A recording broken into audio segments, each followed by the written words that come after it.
Green Hell is now out on the PlayStation VR2, where you'll be taken to the Amazonian rainforest where you must craft tools, weapons, and shelter whilst fighting off wild animals, angry tribes, and hunger. Oh, I'm hungry. Now, this isn't the first VR version of this game. The Quest 2 version launched in April 2022, with the PC VR version following on in June of the same year.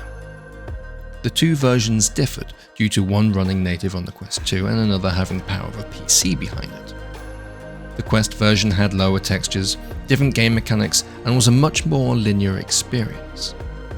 Now, you might be wondering why I'm telling you about this, as you're here to know about the PSVR2 version of Green Hell.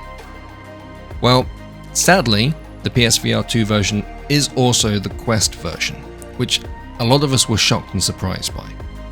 With the power of the PlayStation 5, surely we could get the PC VR version of the game. The definitive way to play the game, no? I guess not. So let's talk about the PSVR version. The textures are higher res than that of its Quest counterpart, with extra foliage thrown in, but the same linear world and different mechanics are here, which is a real shame. For anyone that's not played Green Hell before, essentially you have a story mode you can play through, a survival sandbox, and a challenge mode where you must complete different tasks in a limited amount of time. The story sees you playing as Jake Higgins, a famous anthropologist. Good thing I have an anthropologist at hand, Dr. Higgins. You find yourself stranded in the jungle looking for your wife that was examining a tribe, but then called you for help. I need you here. Jake, please answer me. Survival mode strips the story away and is all about you trying to survive for as long as possible, and is essentially a sandbox mode where you can go anywhere and do what you want. In Green Hell, you will die. You'll die from hunger, you'll die from snakes, scorpions, jaguars or jaguars depending on where you're from, alligators, tribe warriors, you'll lose your sanity, and puke. A lot. But it's all part of the process. Trust me. From all of this, you will learn what you can and cannot eat, how to craft different items, and eventually stay alive. As previously mentioned, this version of the game has the world built in a linear way. But what do I mean by this?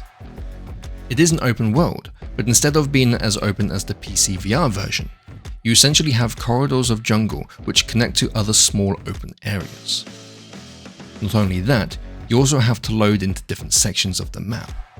It's not a huge issue, but it is a shame. Whilst surviving in the jungle, you must gather resources to craft different items. Spears, stone knives, axes, a bow and arrow, all will help you survive for another day. You can create campfires and shelter to sleep and cook your food.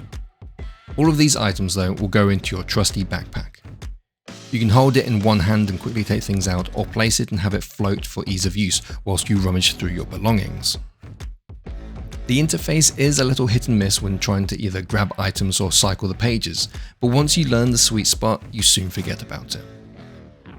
One of the things I do prefer in this version and the Quest version of the game is how you craft items. Instead of throwing a stick and a rock on a table to make an axe, you actually hold both the stick and the stone and push them together. Want to make a weak spear? Get a long stick and a sharp tool and shave off the end into a point. This more interactive way of crafting is something that works really well.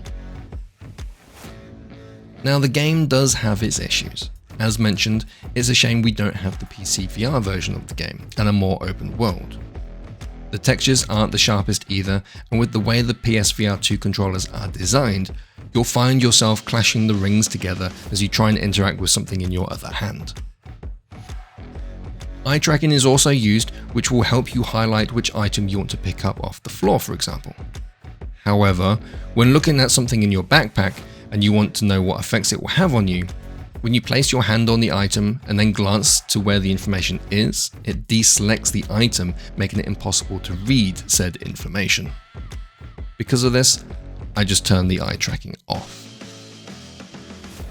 With the PSVR2 OLED screens, when night comes, it really does get dark.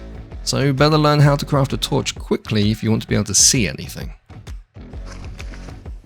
The game is extremely atmospheric, and will have you stopping and turning as you hear noises all around you, wondering if you're being stalked and about to become something's lunch.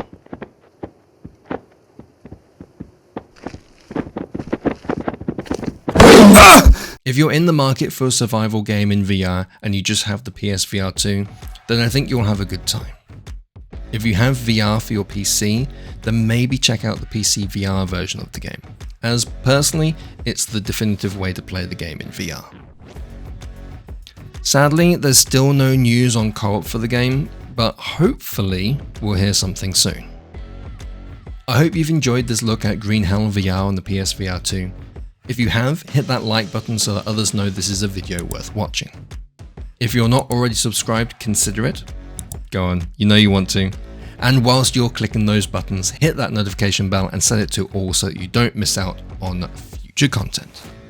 Let me know what you think of this game and the video down in the comments below. And if you can't think of anything to say, just leave your favorite emoji, as it's engagement and engagement is good.